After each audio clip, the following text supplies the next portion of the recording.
Mesdames et messieurs, bonjour. Nous sommes de retour pour notre 7e plante, 7e jour. Aujourd'hui, on parle du TPI. Alors, comme vous le voyez, je l'ai juste à côté de moi. Je vais tourner la caméra pour vous en parler et pour vous la montrer de plus près. Et comme ça, je vous dirai les noms scientifiques, l'origine, etc., etc. C'est une chance. C'est une plante. Ça fait un petit moment que je la cherche. Ça fait un petit moment que, voilà, je vais pas vous mentir. Je viens de l'acheter il n'y a pas longtemps.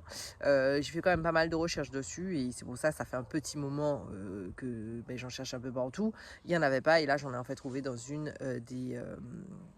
dans une des pépinières commerciales. Et je vais vous montrer aussi pourquoi je n'aime pas trop acheter les plantes des pépinières commerciales. Mais bon, c'est pas grave, j'en en a déjà parlé. C'est pas grave, là n'est pas le sujet aujourd'hui. Je vous montre la plante, attendez. Vous voyez, elle est reconnaissable par ses feuilles dentelées. Ça fait un peu penser au chardon béni, vous voyez, les feuilles, mais ça n'a pas le même port parce que c'est quand même assez grand. Ça fait vraiment un petit arbuste en fait et ça fait des petites fleurs blanches. Voilà, donc c'est comme ça que vous pouvez le reconnaître, le TPI. Alors là, on est sur la famille. Alors mon Dieu, on est dans la famille des Scrophulariaceae. Enfin voilà, encore des familles bizarres. Je vous ai dit, hein, cette saison, ça va être que des familles un peu bizarres. Et on est sur un nom scientifique Capraria biflora. Comme d'habitude, je vous mets ça ici. Alors, on est sur une origine un peu multiple. Hein. On est sur de l'Amérique tropicale. Ils aiment bien appeler ça Amérique tropicale. Mais c'est genre Amérique centrale, Amérique du Sud, Inde, Asie. Voilà, vous l'aurez compris, c'est un petit peu partout. Et on le retrouve beaucoup dans la Caraïbe. Et voilà, on va voir tout de suite pourquoi on l'appelle. Elle a plusieurs noms en fait. Donc, nous, ici en Martinique, on l'appelle TPI. Ok. Je ne sais pas comment, vous savez déjà, vous me laissez savoir comment vous l'appelez chez vous là-bas. Laissez-moi savoir le pays et comment vous l'appelez. Regardez-la bien, j'espère que vous pouvez bien la voir. Sinon, vous regardez avec le nom scientifique si vous n'êtes pas sûr. Mais sinon, on a TPI hein, en créole et sinon T Guadeloupe si je dis pas de bêtises. Donc, vous me direz la Guadeloupe comment vous l'appelez aussi. Voilà. Sans plus tarder, on passe à ses vertus, son utilisation, comment on l'utilise. Alors, avant de vous montrer avant de vous parler de son utilisation, vous voyez, c'est pour ça, pousse-toi Hermie, c'est pour ça que je n'aime pas acheter dans des pépinières commerciales parce que regardez, vous voyez, il y a des billes bleues en fait. Donc, c'est ce qu'ils mettent pour essayer de booster parce que là, c'est même pas de la terre, hein, ce qu'il y a dans le pot là, c'est une espèce de terreau végétal où il n'y a rien en fait, il n'y a rien comme nourriture pour la plante. Donc, en général, elle peut mourir facilement. Et vous voyez, il y a plein de petites billes bleues, donc c'est de l'engrais chimique, hein, c'est pas du produit naturel ça, pour booster la plante en fait. Donc c'est pour ça qu'en général, petite parenthèse, quand vous achetez des plantes en pépinière commerciale, elles meurent assez rapidement une fois que vous les avez replantées parce que elles sont boostées et descend parce qu'elles sont boostées avec ça. Voilà. Bref, c'était ma parenthèse. Le TPI, en fait, d'habitude, je ne vous parle pas trop de plantes que nous n'avons pas sur le jardin, comme je vous ai toujours dit. Mais là, je me suis dit, bon, je vais vous en parler parce que le TPI, comme je l'ai dit au tout début, c'est une plante qui est très connue chez nous. En général, c'est une plante qu'on utilise voilà, très couramment en disant, ah, il prend 10 TPI. Alors, il faut savoir qu'elle a quand même pas mal de vertus, hein, que ça soit au niveau calmant. Donc, vous êtes un peu stressé, vous vous sentez pas bien.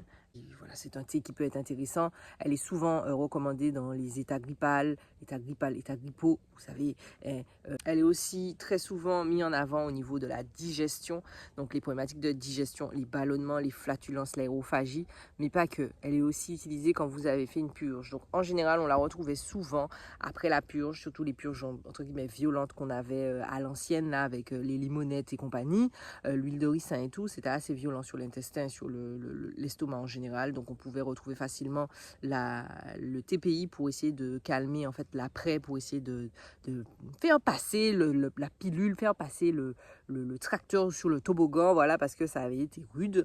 Donc vous la retrouvez énormément pour le bien-être après les purges et pour la digestion.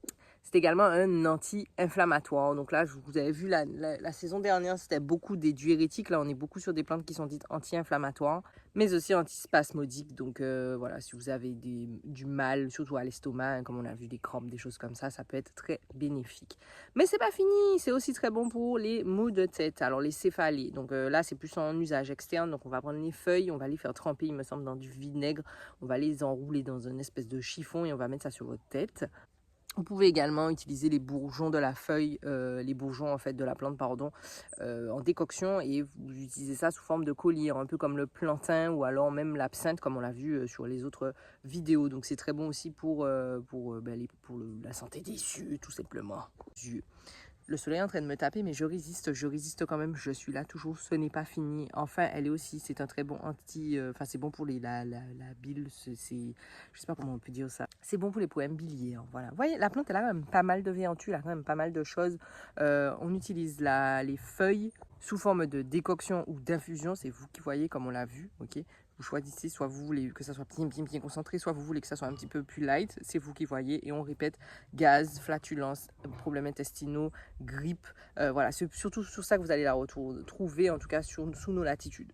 Attention, comme la majorité des plantes qu'on voit, on n'utilise pas cette plante de façon prolongée, hein, c'est assez dosé, c'est pas tout le temps. Si vraiment vous avez une problématique que vous utilisez la plante, c'est pas une plante où on se dit bon ben, on va faire une cure de ça pour rien, en mode voilà, je prends ça pendant un mois. Non, on prend ça vraiment de façon dosée, et surtout si on prend des médicaments, on regarde bien s'il n'y a pas une interaction, un peu comme le millepertuis ou toutes les plantes qu'on a vues précédemment, on fait attention qu'il n'y ait pas d'interaction avec les médicaments. On passe dans le jardin maintenant. Alors, dans le jardin, il n'y a pas grand-chose à dire, à part, comme vous l'avez compris, c'est une plante qui est assez tropicale, d'accord? Donc, qui pousse sous nos températures. Il lui faut c'est déjà le carnaval. Il lui faut des sols bien drainés, d'accord, et beaucoup d'ensoleillement. Donc il faut que ça soit bien ensoleillé. Là où vous la plantez, il faut qu'elle ait du soleil et un sol bien drainé. C'est les deux caractéristiques principales que vous devez retenir pour cette plante.